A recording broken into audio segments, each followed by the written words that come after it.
Pergunta número 1. Como se dá as suas criações? Qual é o intuito com essa pergunta? O que é que eu quero que você se questione? O que é que eu quero que você enxergue com isso? Que todo estilista, quando ele cria, ele tem que ter uma ideia básica. E toda a sua criação, ela tem o seu processo de criação. Ou seja, nada vem do nada. Existem ideias, sim, que às vezes o cara não está nem pensando, de repente dá aquele estalo. Mas são exceções, gente. Na sua grande maioria, todas as criações dos estilistas, elas sempre têm uma base. Então, se você tem esse hábito de achar que cria por criar, ou fazer, sei lá, de repente fazer a coisa de qualquer jeito, corta isso. E a partir daí, quando você for criar, pensa sempre em alguma coisa, em algo, tenta se basear, tenta buscar inspiração em alguma coisa. Porque o estilista, ele trabalha assim, ele trabalha em cima de uma base, para ter um conteúdo, ter um respaldo, e é daí de onde vem o conceito de criação. Então, todas as suas peças, em maioria não, todas as peças, ela passa por um processo de criação, que vai do conceito, junto com a matéria-prima, e uma coisa influencia a outra. Então, entenda aí, que o certo, no caso, não posso afirmar que é A, B ou C, mas o que se entende é que o estilista, ele para criar, ele tem que ter um ponto de observação, onde ele vai, através dali, extrair riquezas para as suas criações, pontos fundamentados para as suas criações. Daí que se dá o chamado conceito. Questão número 2. Quando você cria suas criações que englobam em alguma estação climática do ano, e aí? Bem, pessoal, meu intuito com essa pergunta é saber se na hora da criação, se vocês estão pensando nisso, ou se você está criando somente criando, não está pensando em que estação aquela roupa vai ser feita, vai ser usada, ou se não, quando você senta para desenhar, aí você pensa, não, vou criar aqui uma roupa para ser usada no verão ou no inverno. Vocês fazem essa diferença, sim ou não? Se vocês fazem, ótimo, vocês estão no caminho certo. O estilista, quando ele trabalha por temporada, e nessa temporada as criações dele dependem muito para que estação essa roupa está sendo feita. Isso influencia no corte, nas cores, tudo isso. Então, se você não fazia, comece a fazer. Comece a ter esse hábito. Questão número 3. Se você cria, se você já tem esse hábito de fazer essa diferença nas criações, de roupa de inverno, roupa de verão, primavera, outono, tudo bem. Você tem esse hábito? Então, me diz agora, você coloca as cores equivalentes a essa criação? Ou seja, você faz uma roupa para o inverno. Você se preocupou em fazer uma roupa que seja mais coberta, que seja uma roupa que proteja do frio, mas que tenha design, que seja atual, que esteja na moda. Mas aí, junto com essa preocupação, vieram as cores do inverno ou vieram as cores do verão? E aí, você está sabendo fazer essa diferença? Você sabe quais são as cores do inverno e quais são as cores do verão? Tem que pensar nisso, gente. Sempre que for criar, de um por um, ó. Ideia 1, eu tenho que ter uma base, eu tenho que ter inspiração. 2, eu tenho que pensar para que estação essa roupa está sendo feita. 3, eu tenho que colocar as cores proporcionais à estação que eu estou criando. O caminho é esse, tá? Número 4. Aí vem o questionamento do público-alvo. Se você trabalha para algum público-alvo, se você trabalha para alguma tribo, algum nicho, ou coisa do tipo. Gente, o que é que eu quero levar aí nessa questão? Nesse quesito, o que eu quero levar para vocês é muito da questão do marketing. Por quê? Porque quando a gente trabalha, a gente tem que pensar para quem a gente está trabalhando. Quando a gente quer agradar, a gente tem que conhecer a pessoa a quem a gente quer agradar. Então, se você quer ser estilista, você tem, querendo ou não, que ter reconhecimento. Você tem que fazer o seu chão, tem que marcar seu terreno. E como é que você vai marcar seu terreno? Ganhando público. Simplesmente ganhando público. Então, aí, o que eu quero dizer com isso? Você trabalha, então, trabalha sempre pensando num público-alvo, em um grupo de pessoas a quem você quer atingir. Quando você cria, você pensa nisso? Não. Então, comece a criar. Porque é justamente esse grupo de pessoas, esse público-alvo, que vai te ajudar, que vai fazer com que você ganhe força, com que você faça o seu nome, a sua carreira. Então, sempre que você criar, gente, pense em quem você pensa vestindo a sua roupa. Existem inúmeras tribos, inúmeros grupos de pessoas. Vou dar um exemplo para vocês. No meu caso, desde Vila Nova, e vocês podem notar que eu sempre associo meu nome à Senhorita Margarida, que foi uma marca que eu criei. E nessa Senhorita Margarida, o meu público-alvo qual é? Público feminino, jovens de 15 a mulheres de 32, 35 anos. Então você vê que é uma margem extensa, não é uma coisa restrita. Geralmente estudantes colegiais e universitárias, bem femininas, modernas, românticas. Eu sempre uso muito do romantismo. Então, esse é o público-alvo da Senhorita Margarida. Quando eu trabalho, quando eu faço minhas criações, eu tento atingir a esse grupo. E eu sei mais ou menos o que fazer para chegar nessas pessoas e aonde ir, porque eu conheço esse público. Então, é justamente isso. Quando você fizer suas criações, foque em um grupo onde você queira atingir, porque é justamente esse grupo que vai te dar força para você fazer um nome ou, consequentemente, uma carreira. Não faça a criação de modo aleatório, porque é impossível agradar a todo mundo. Você não tem como, não tem como.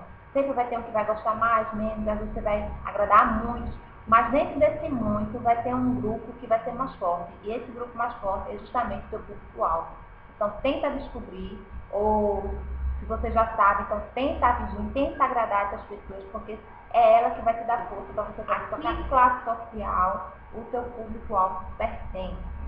Qual é a classe social, qual o nível monetário que essa sua classe social está inserida.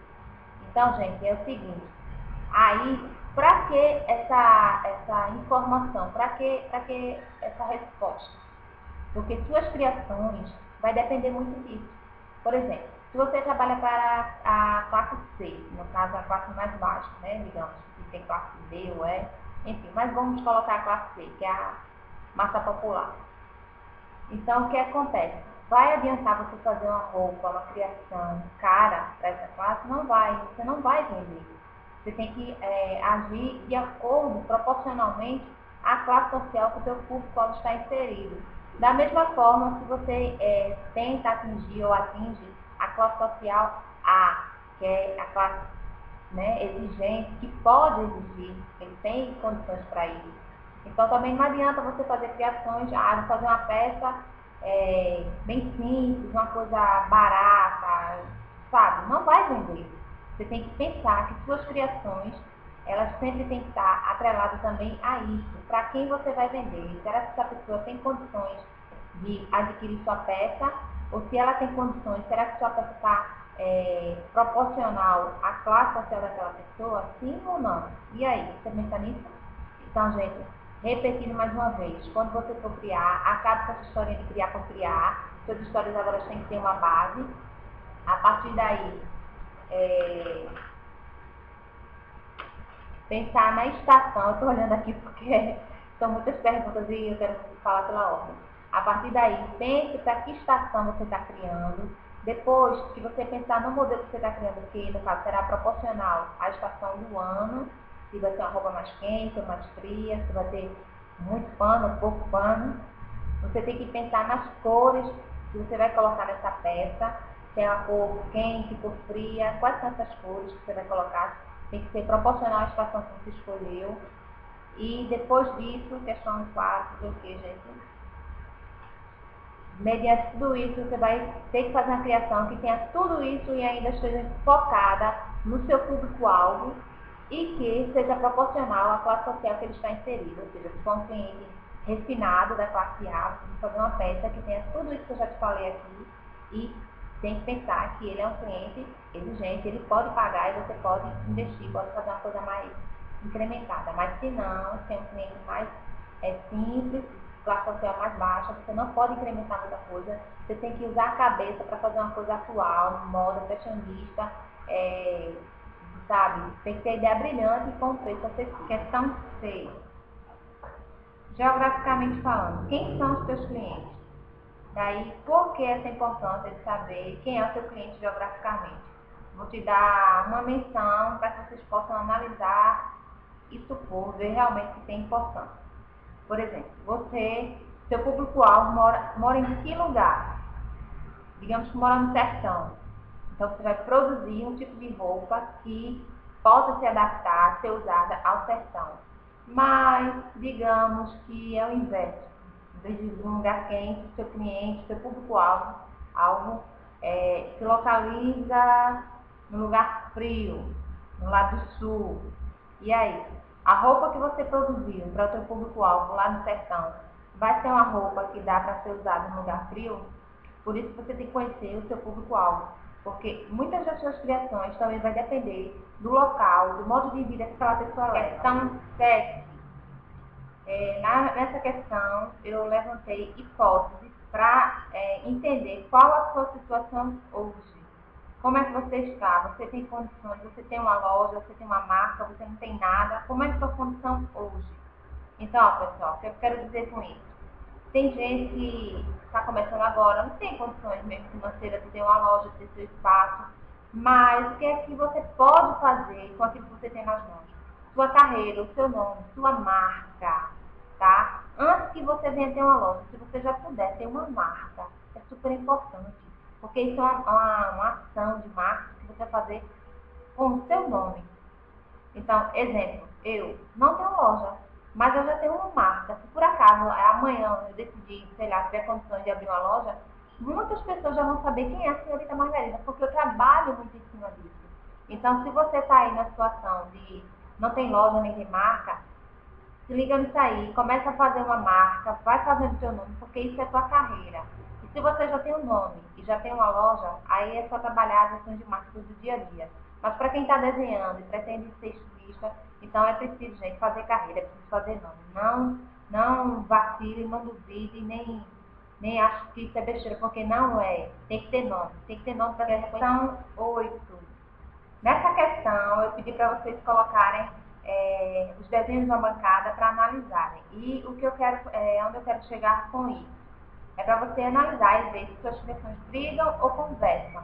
Se elas conversam, é um sinal de que você já tem o seu estilo de desenhar. Ou seja, sempre que você criar, você vai fazer coisas diferentes, mas elas entre si, elas se comunicam, porque é o seu estilo de desenho. Mas se elas brigam, aí, gente, aí é uma coisa complicada. Por quê? Porque é um sinal de que a coisa está muito aberta e para trabalhar fica um pouco difícil. Não que se a coisa ficar andando sempre da mesma coisa, seja bom. Quer dizer, é como se tivesse limitado, isso não é bom, claro. Mas é preciso ter uma essência. Seus desenhos, por mais que sejam diferentes, de um vestido, a um short, a uma calça, a uma blusa, sei lá, o que for, mas que ele tenha sempre um toque só. Para que as pessoas, ao olhar nos seus desenhos, que elas possam ver quem foi que fez. Por quê? Porque é o seu traçado, é a tua linguagem ali no desenho. Então, se os seus desenhos, se você colocou numa mesa, fez esses desenhos em tempos diferentes, e elas se comunicam, mesmo não por cor, mas por desenho, por design de peças, é um sinal de que ali você já enquadrou o seu estilo. Se elas não estão brigando, é sinal que você ainda está perdido, precisa se encontrar para saber realmente qual é o seu ponto forte no desenho, como é o seu traçado e que estilo de roupa você tem mais força para fazer, tem mais qualidade, tem mais criatividade para criar. Questão 9. Nessa questão, eu trouxe aí a oportunidade quando a gente tem, né? Quando a gente desenha, muitas pessoas sabem disso, e aí vem com o famoso, desenha uma roupa pra mim e tal. Aí, o que é que eu quero trazer com isso? Gente, tome cuidado nesses momentos. São momentos que vocês têm a oportunidade de divulgar o nome de vocês. É o comecinho da carreira, como se diz.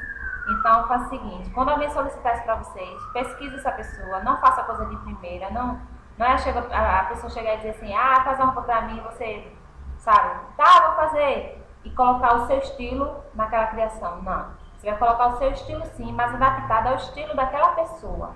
Então, o que é que você tem que fazer? Investigar essa pessoa, parar, questionar, perguntar para que ela quer aquela roupa, para que é o evento, qual é o gosto daquela pessoa, se ela gosta de cores vivas, cores mais sóbrias, de estampa, se gosta de tecidos neutros, lisos. Tudo que você puder buscar de informação na hora que você for incumbido de fazer uma roupa, é bom que você busque, porque serão pistas para acertar nessa criação. Então não faça coisa de olho fechado, Não, quando a pessoa disser, faz a roupa pra mim, não pense assim, eu vou fazer um vestido mais lindo que for e vou dar para aquela pessoa. Ou a roupa mais bela que for. Na sua concepção pode ser lindo, mas pode não adaptar ao estilo daquela pessoa. Então entendam que quando alguém solicitar uma criação para vocês, vocês têm que tomar esse cuidado de investigar a pessoa, não fazer a coisa de qualquer jeito, tá?